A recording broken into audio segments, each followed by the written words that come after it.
من امروز نمیخوام به تو انگیزه بدم. نمیخوام بگویم بیشتر تلاش کن یا روی نسخه های پیچیده‌ای تمرکز کن.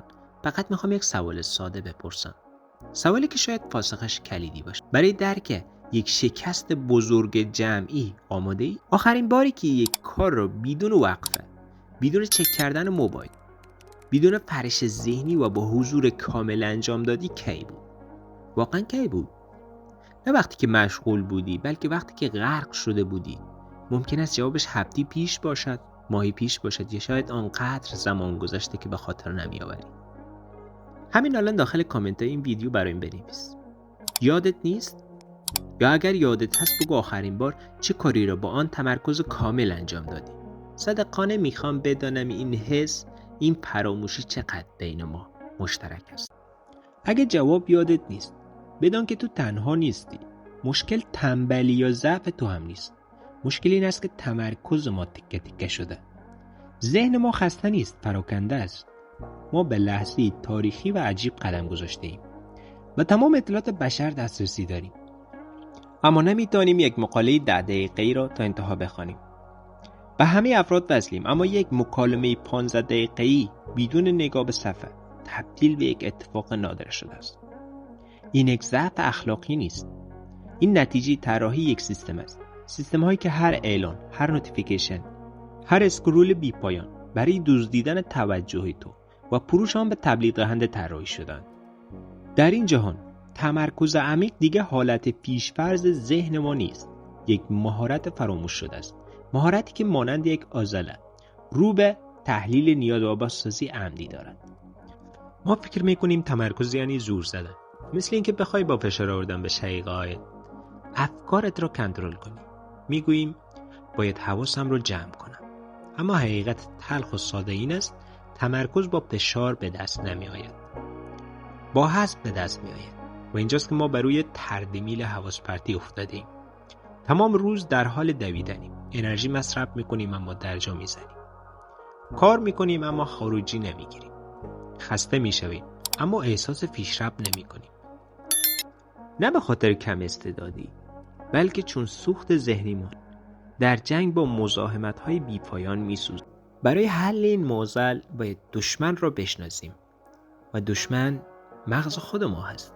اما نه به خاطر بد بودنش، به خاطر قدیمی بودنش. مغز انسان برای بقا در طبیعت طراحی شده، نه برای تمرکز در جهان مدرن. وظیفه اصلی آن اسکن مداوم محیط برای پیدا کردن تهدید مثل یک ببر، فرصت‌ها مثل یک درخت میوه و منابع جدید است. این مکانیزم در طبیعت نجات بخش بوده، اما در دنیای پر از ایمیل و سوشال میدیا یک فاجعه است. تمرکز ذاتاً به معنای تصمیم گیری است. تصمیم بر این که در این لحظه فقط این کار ارزشمند است و هر تصمیم یعنی حذف گزینه‌های دیگر. اما مغز از حذف بیزار است. برای مغز یک انسان نخستین باز نگه داشتن تمام گزینه‌ها امن‌تر بود. اگر آن صدای یک شکار باشد چی؟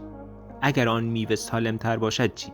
این ترس که مبادا چیزی را از دست بدهم، پومو در دینی عصبی ما حک شده. بنابراین مغز ترجیح میدهد کار سخت و عمیق را عقب در بیاندازد و به جای آن به سراغ کارهای ساده، کم زحمت و پرتعداد برود.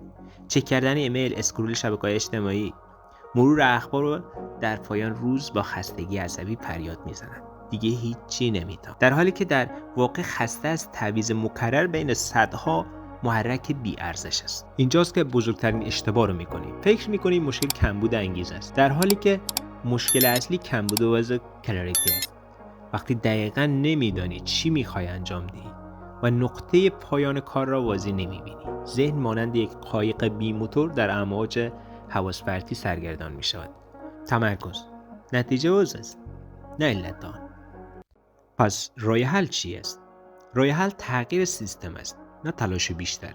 باید محیط را طوری طراحی کنی که مغز قدیمی تو در جهان مدرن شکست نخورد. قبل از روشن کردن کامپیوتر یا باز کردن یک کتاب، روی یک تکه کاغذ بنویس خروج نهایی و ملموس این جلسه کاری من نیم ساعت است. این جمله باید آنقدر واضح باشد که یک بیگانه هم بداند کار تمام شده یا نه.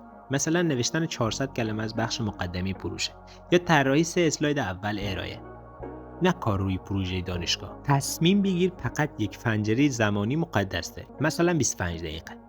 تکنیک پومودورو. در این بازه فقط و فقط آن یک کار مجاز است. این یک قرارداد شکست ناپذیر با خودت است. 2. طراحی محیط برای حذف نه مقاومت. اراده مانند بطری است که خالی می‌شود. به جای تکیه بر آن موانع را سر راه بردار. موبایل آن را در اتاق دیگر، روی میزبان، کامپیوتر. از اپلیکیشن‌های مثل کولتاکی یا فریدوم برای مسدود کردن سایت‌های مزاحم استفاده کن. مثلا فضای فیزیکی.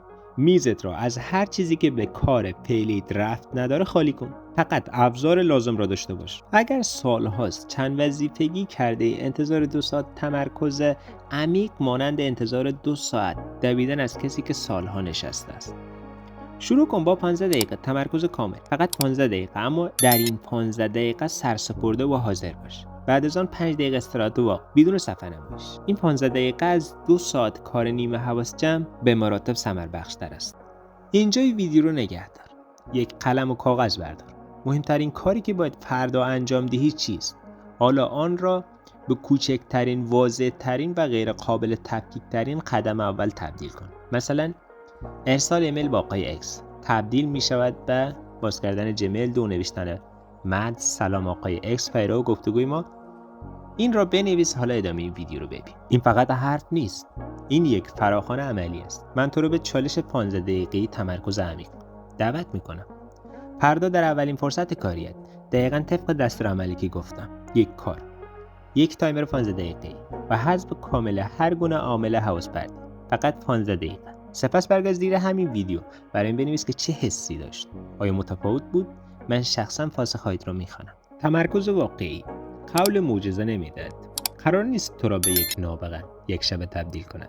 وظیفه آن فروتنانه‌تر و در حین حال قدرتمندتر است. کمک میکند تا کارهایت را به پایان برسانی. کارهای واقعی و مهم را.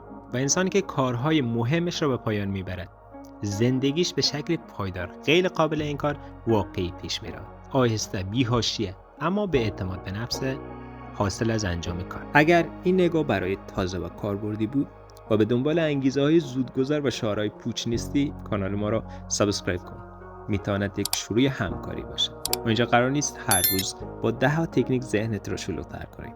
قرار است گاهی یک ایده عمیق رو با هم واکاوی کنیم و برای اجرای آن یک نقشه راه عملی ارائه بدیم. تا ویدیوی بعدی، خدا نگهدار.